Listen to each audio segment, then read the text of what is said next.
best ones, what they're doing in response is they're teaching much more in a concept-based way. Most of the teaching that we experienced is strictly subject matter based. What teachers are doing now, particularly with literature, is thinking about what are the concepts behind literature, and then they're having to consider alternative books.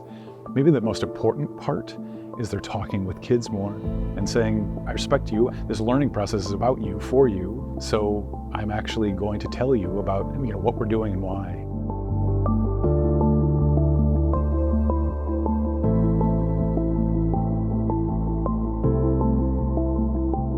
It will just limit young people's exposure to some of the grandest ideas that we can muster.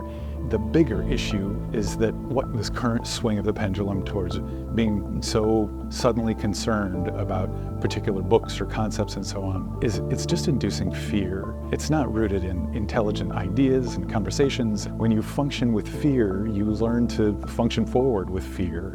That's not a healthy thing.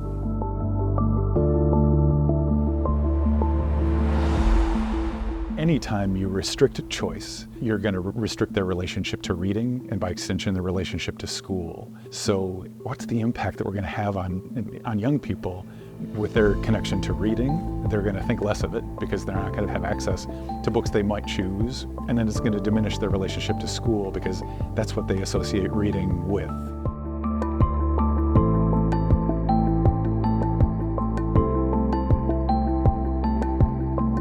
Nature of the books that are going to be banned, challenged. Unfortunately, it's particular books that represent particular populations, that represent particular ideas, which really just means that the result is that we'll be even more siloed, we'll live more in our echo chambers, and worse, we're teaching kids that.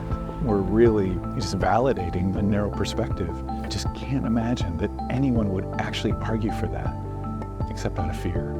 Our program is all about opening people up, about having them consider those grand ideas, giving folks access to opportunities, helping them think about the opportunities that they want for themselves and that they're trying to give other young people.